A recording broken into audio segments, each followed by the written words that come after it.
Good afternoon, family. Now we can do a little better than that. Good afternoon, family. There you go.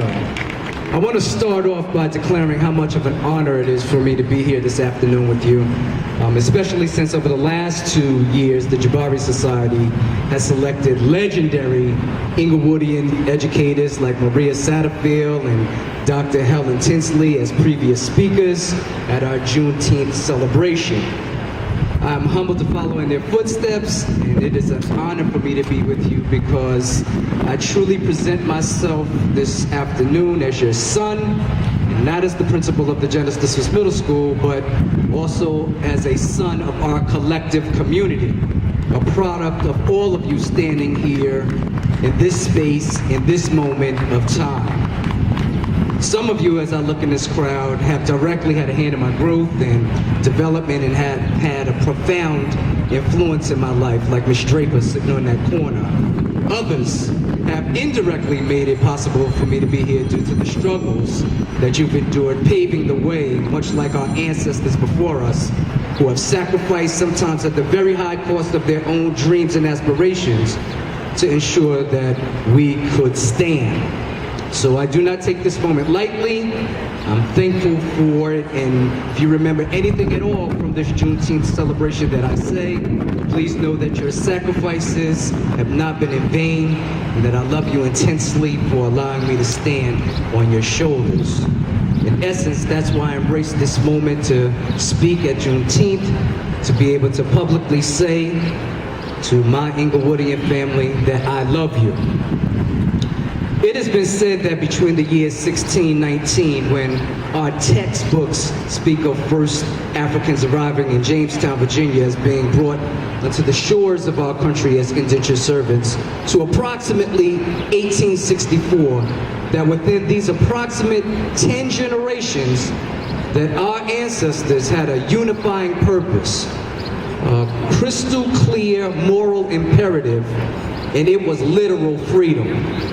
I've come to realize that after I've navigated through my previously nostalgic and sanitized version of time, and specifically this time of history, I come away now knowing that the likes of Harriet Tubman and Frederick Douglass and Sojourner Truth must have been driven by an unconditional love, a persistent, unchanging love that is taught about in Community Baptist Church by Dr. Pastor Taylor.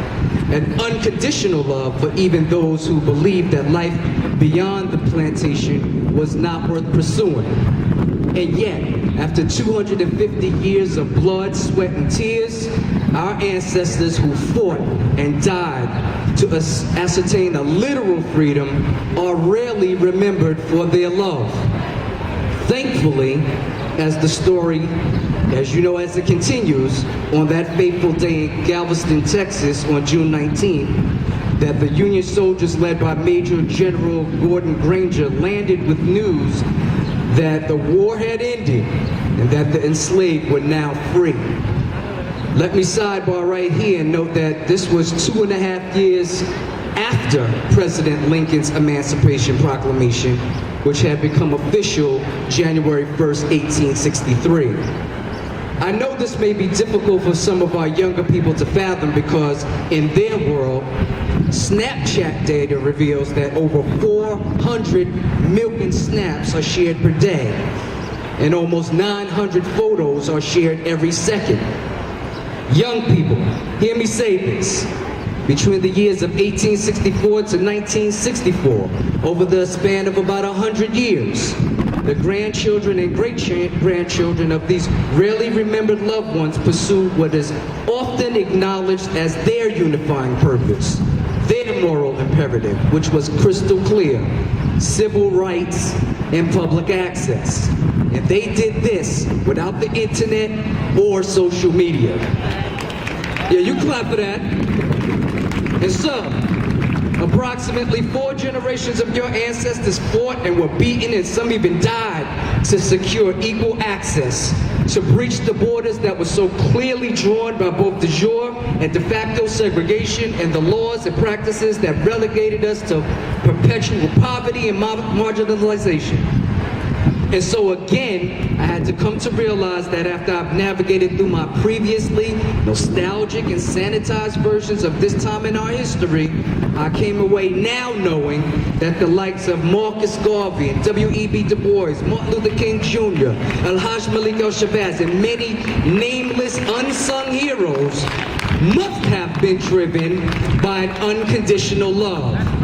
A persistent, unchanging love for even those who believed that life was beyond the borders of segregation and Jim Crow were not worth pursuing.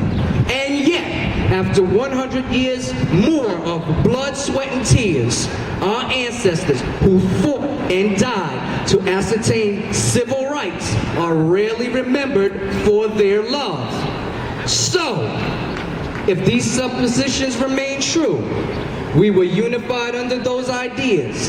If you were black in America during these two eras, it was very clear that your moral imperatives were driven by freedom and later equality. But here's the question that I have for my collective family this afternoon. From 1964 until today, what has been our unifying purpose? What indeed has been our moral imperative during the last two generations? I know many in this audience will probably say economic freedom. Economic freedom provides choices, unlimited choices. And so for many, maybe even some of you here this afternoon, many believe that the next unifying purpose, the next moral imperative must be economic freedom, the closing of the wealth gap. I'm for that. Whatever you believe, you should be believing in a unifying purpose, if anything of that sort could exist, that is undergirded by unconditional love. My plea, my petition, my prayer is that we learn to display our love a little bit more for one another right here in Englewood. You can clap for that too. Starting with this celebration of our literal freedom. You heard Michelle Dorf just a few short minutes ago say, bring a neighbor next year. And so you are challenged for the responsibility of not coming alone next year. Etch this in your heart. The person next to you, right next to you, is valuable.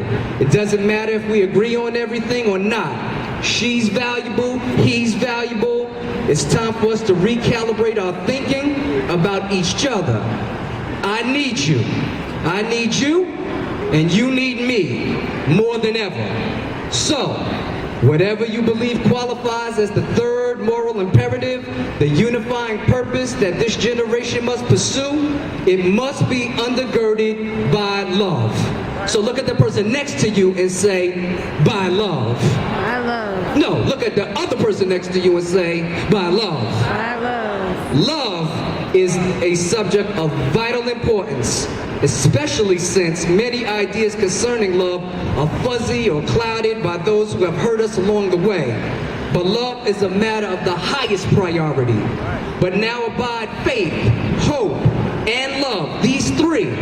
But the greatest of these is love. Let today mark, let Juneteenth become associated with the day we decided to love completely, so that we can experience a deeper sense of what it means to be free.